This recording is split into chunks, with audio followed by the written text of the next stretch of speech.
Hello, everyone, and welcome to today's We Are Salt and Light YouTube live event. My name is Yvonne Guillen, and I am with the USCCB Department of Justice, Peace, and Human Development. Our topic today is on how our faith communities are called to act together. Now, in his apostolic visit to Turkey in November of 2014, Pope Francis shared, "In today's world, voices are being raised which we cannot ignore, in which implore our churches to live deeply our identity as disciples of our Lord Jesus Christ. The first of these voices is that of the poor. We cannot remain indifferent before the cries of our brothers and sisters.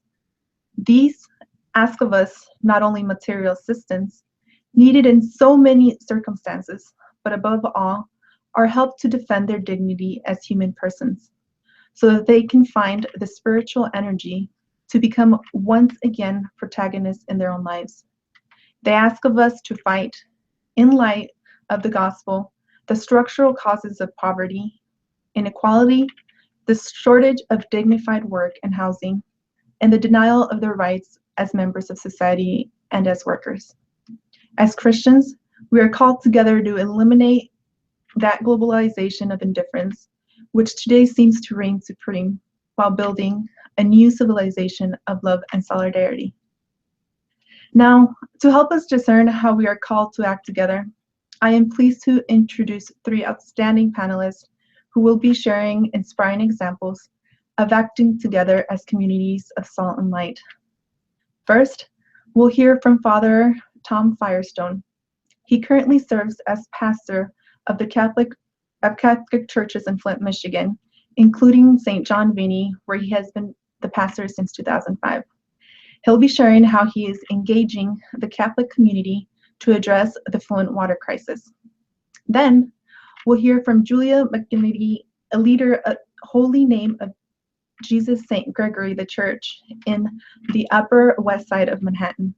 Julia will discuss how her parish collaborated with other groups to advocate for social justice issues that are important to her community, including solitary confinement and maternal and child nutrition. And finally, we'll hear from Deacon David Gray from Resurrection Catholic Church in Orlando, Florida. Deacon Dave is the secretary head for the leadership and parish life secretary at the Diocese of Orlando. Deacon Dave will share about the critical work he has been doing with his parish and the Diocese of Orlando Human Trafficking Task Force on preventing human trafficking. All right, participants, as you hear what they share, please feel free to chat in your questions, and we'll have time to take some of those afterwards. And panelists, just a reminder to unmute your mic if you have manually muted it while you are speaking. All right, so let's begin with Father Tom. Go ahead, Father Tom. The Catholic community of Flint is a rather new entity in this city, which was once a very large and vibrant Catholic population. During the 1950s, we had 12 Catholic churches, 8 Catholic high schools. But once General Motors closed Buick City, the city's been just in a steep population, financial decline, loss of tax base, and also terrible infrastructure. In 2008, St. John Vianney became a merger parish with 3 other parishes. And then in 2015, Bishop Boyer appointed me pastor of the rest of the city and clustered the parishes. And we have a team of 4 young priests working with me. We live together in one rectory, and we serve the city now as a team ministry. St. John Vianney was one of the founding parishes of an ecumenical grouping of various parishes and churches in Flint, working from the premise of being nonpartisan in nature. And for many years, we've worked together to bring about better housing, safety, education, and various other projects to better our community. Our ecumenical group is called Michigan Faith in Action, and we're part of the national network of PICO, which is Partners in Community Organizing, which is nationwide and also international. The water crisis in Flint has truly been a devastating blow to this city. Many children and elderly have been poisoned by lead in the water system. And there's no quick solution to this problem. At this time, the water, after 3 years, is still unsafe to drink. We have multiple complications, such as Legionella in the water, skin rashes, unsafe metals and chemicals. There's no tax base now to provide the city with basic services to address the crisis. And because government in some ways was the problem for this crisis, government has not adequately addressed the crisis. And there's an incredible loss of trust in government by the citizens of the city. Michigan Faith in Action has been a leader in bringing the citizens of Flint together in order to address the multiple issues being revealed as a result of the water crisis. And working with Michigan Faith in Action, we canvassing the city and meeting other members of other congregations. It's been extremely valuable to our new Catholic efforts here in Flint. This is particularly true in the area of our city with undocumented immigrants who greatly avoid any government services and are heavily affected by this crisis. We congregations in addressing this water crisis are demanding that our various government levels responsibly begin to appropriately alleviate some of the suffering. And as we also have other issues in Flint, such as high unemployment, lack of safety due to gangs and drugs, poor educational opportunities, lack of infrastructure, which is part of the problem. Michigan Faith in Action is addressing all these various issues of poverty and support and participating in these efforts together. And actually, the government is now utilizing us because we seem to have the trust of the people to try to make a difference in the city. And we are trying to implement some new possibilities of service, which eventually might be taken over by the government. We're positive about what we're doing, and we're very happy with what we're doing. Thank you. Thank you, Father Tom. Thank you so much for sharing some of the deep challenges that your community is facing and how your parish and others are really living out the call to act together in support of those in need. Just a reminder, if we're transitioning over to our next speaker, so if you can please mute yourself, that would be great. Next, we're going to turn to Julia McGinnity. Julia, go ahead and share your example. Okay, thank you, Yvonne. I'm grateful for the opportunity to share with you two of my parish's recent activities of our Justice, Peace, and Integrity of Creation Committee. That's a JPIC, and it's a Franciscan title, at the Holy Name of Jesus, St. Gregory the Great Church, located on the Upper West Side of Manhattan. We're a recently merged parish, each with a long history of social outreach and the pursuit of justice. Really, we think it's about human dignity, and this past summer we hosted two events in which we partnered with Bread for the World. One, to raise awareness about the solitary confinement issue, and the other, supporting a program for maternal and child nutrition. On July 19th, the JPIC committee sponsored a solitary confinement awareness event attended by more than 100 members of the community. Our New York State Senator presented information pertaining to the HALT Act, and that is the Humane Alternatives to Long-Term Solitary Confinement Act, which he is currently sponsoring in the New York State Legislature. A Jesuit information discussed his ongoing ministry to incarcerated individuals. Each described the experience of solitary confinement and the damage it inflicts on our brothers and sisters, and presented and answered questions, reasons for stopping this practice. A question and answer session offered further description and detail and compelling reasons to sign the letters to the New York State Committee Chair of the committee and Governor Andrew Cuomo, urging passage of the HALT Act. We learned a lot and then brought this information to our parishioners and asked their support. And we had an additional 300 community members sign letters supporting the act and opposing solitary confinement. Then in September, in an effort to end hunger, the JPIC committee provided a broad array of information about the millions of undernourished moms and kids in our country and around the world.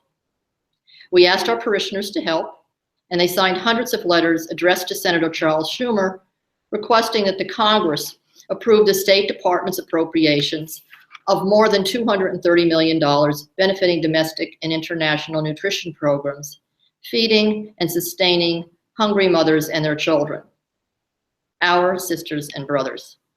In October, Bread for the World delivered these letters to Senator Schumer, who has agreed to meet with us within 3 months of his new term.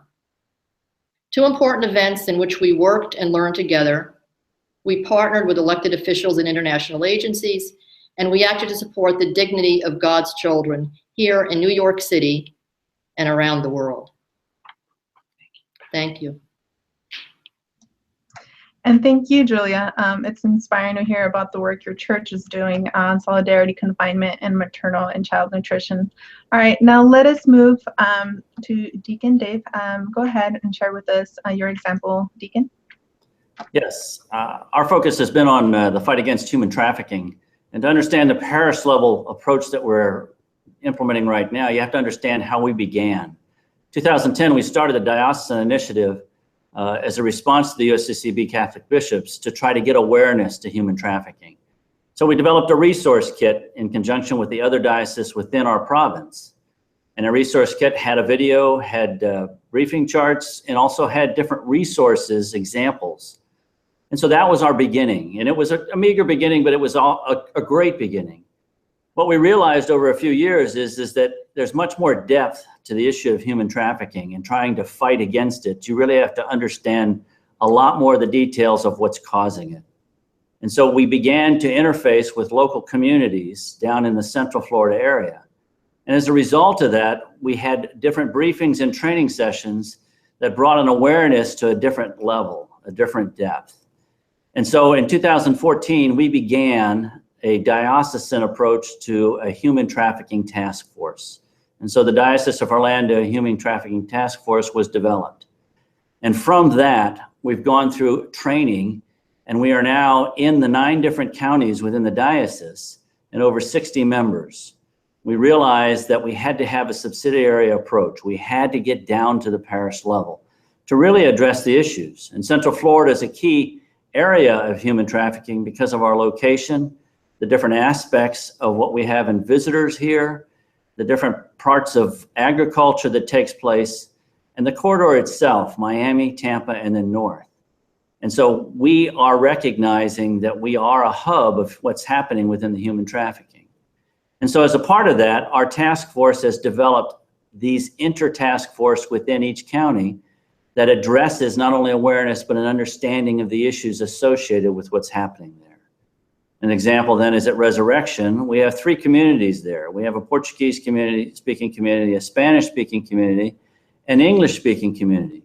So to address the needs within that community itself, the parish, we had to understand the issues of poverty, understand the issues of family structure and how that's being deteriorated. And then the whole issue associated with different cultures. Because what we're sensing is the need to really address down to the lowest level. And so in that process, what we've developed is a means of going out and talking with parents of children, say through youth groups, through schools, actually parish parishioners in the midst of that, developing how we would do homilies within a structure of the parish itself. The whole aspect is to get down to the lowest level as we can. We're working with the USCCB and the Amistad program.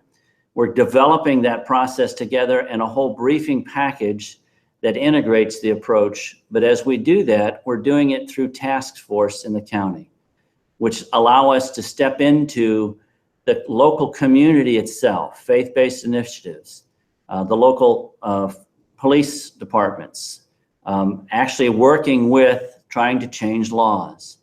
And that process is now leading us next into Catholic Charities and trying to address the issues associated with those that are being serviced by Catholic Charities.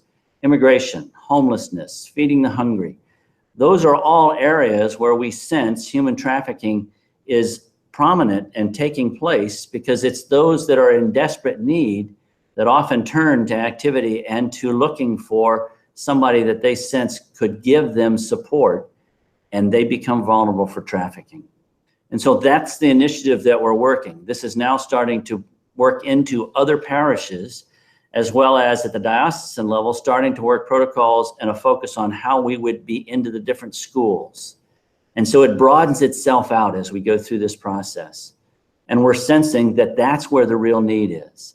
We can fight to try to rescue all we want, but until we start addressing the root causes, then human trafficking is just being responded to instead of changing the culture. And the culture of families has to be changed to make that happen. Thank you. Thank you, Deacon Dave, for sharing how you are engaging multicultural communities to address this critical issue, but then also discussing the other issues that intersect with human trafficking. Wow, I'm very inspired, and I really want to thank each of you for sharing your example of how your communities are acting as salt and light.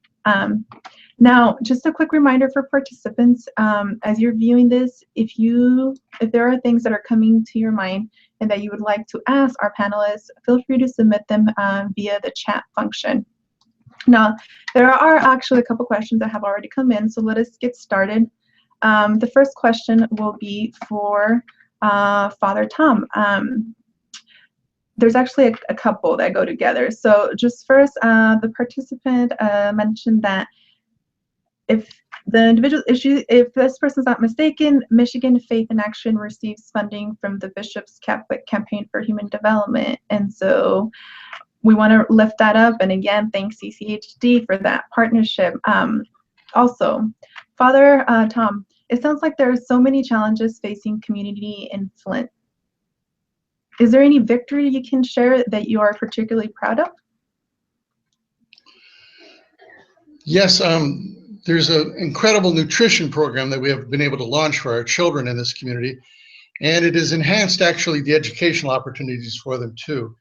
And we're very pleased that we're seeing some actually positive results, because we know that this lead poisoning had strong emotional problems for our children. It created difficulties for them to stay concentrated, to be able to attend to the class, and just behaviorally attend to the class. And we are actually, with this nutrition program and with tutorials and things that are coming in from the various parishes, we're seeing some improvement in our children. Great. Thank you so much, Father Tom. All right, so my next question is for Julia. Julia, how has the JPIC's committee work impacted your congregation, and in particular helped people see social mission as part of their baptismal call? Well, as I said, there's always been an active social outreach in both of the parishes that are merged, but they're also very eager and willing to learn more about what's going on around them in the neighborhood, in the world in general. I think the solitary confinement issue was something that really was kind of, in some ways, a rude awakening to a lot of people about what goes on in solitary confinement, the full story. And we did have a very good response to that. And also, we're making them aware of other events that are being held in relation to solitary confinement around the city and around the state. But in terms of outreach too, and what we've done on the nutrition and food end, is there has been a food pantry here every week. They serve 150 to 200 families a week. Twice a week, we also have a sandwich line here.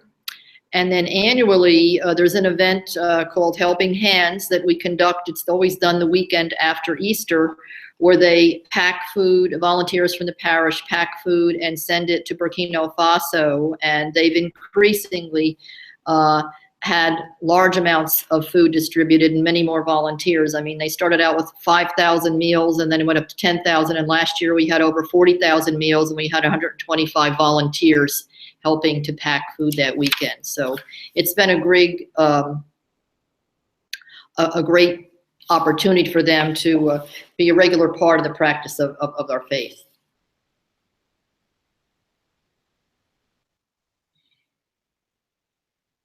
She's muted. Thank you so much, Julia, for that. Now, here's a question for Deacon Dave. What are some efforts that your parish is engaging in to address some of the underlying causes of human trafficking?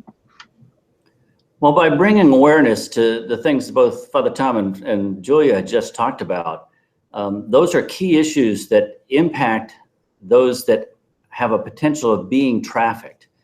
And so as we start to work within the communities itself, understanding how we have to be the encounter of Christ in individuals' lives, both the feeding that both are talking about in terms of being able to interface with those, give us that connection. Also in the area of prison ministry, working in other aspects of the ministry itself, where we have different interfaces into families that allow us to be that light to the world, that show that there is hope. And so what we're seeing is in the midst of our discussions with the school children, we have the opportunity to emphasize the dignity of life, the dignity of each person, and start to change the culture of how we're addressing human trafficking. Because it isn't a fact of just trying to fix human trafficking. It's the encounter of Christ, it's the families, it's the outreach into the community itself that changes the culture.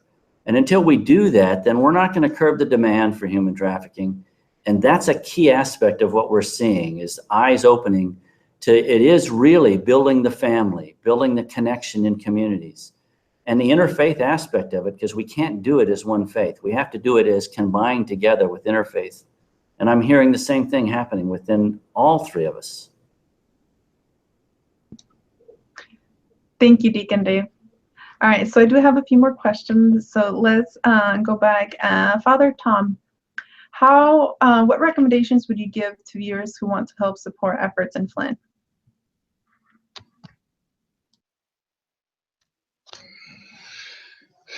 We would recommend, if there's anything that people want to help us in financially or sending water, we still are getting water shipments from around the country. We recommend you send them to Catholic Charities, Flint, Michigan, which is a huge distribution center. We send out into community. The Michigan Eastern, $1 buys us $10 worth of food. So it's a great opportunity to help us in the nutrition efforts. So I'd recommend seeking out Catholic Charities, Flint, Michigan, or you can also send it to St. John Vianney Parish, Flint, Michigan. We can get that money into, or finances or resources of any type that you might want to send our way. We'll be glad to make sure they get into the mainstream. Great. Thank you so much, Father Tom. All right, this next one is for Julia. What next steps will you take to continue your community's efforts around the use of solidarity confinement and for maternal and child nutrition? Okay, we do make our parishioners aware of any other activities that are going on. We've also provided information. As I mentioned, we had a Jesuit in formation who works with incarcerated individuals, and we had flyers distributed around the parish about how they can help, how they can either do prison visits or send items that the prisoners need, etc. Also, encouraging people to work with elected officials in terms of better treatment of people that are incarcerated, in terms of treating them with human dignity, about restorative justice, about ways to avoid imprisonment to begin with, programs like that. In terms of the nutrition, we'll probably be working a little bit more with Bread for the World, but continuing our efforts, I would say, for our own food pantry and things like that. Wonderful. Thank you, Julia. All right, and our last question is for Deacon Dave. What are some practical steps that Catholics can take as consumers to reduce the demand for trafficked goods? I think the key aspect is bringing awareness. Most people think about human trafficking and they think of the sex trafficking trade. But in reality, what we eat, what we consume, there is more slavery that's happening across the world through that than there isn't even in the sex trade itself. And so making yourself aware of your slavery footprint. What is it that we're eating? Why is it that we're doing what we're doing? What do we purchase? That becomes very important. So we start to really integrate the whole aspect of who we are as Christians and protecting the dignity of the human person, as we also protect the environment, that we look around the country and see how is it that we are contributing just by the neglect of not knowing.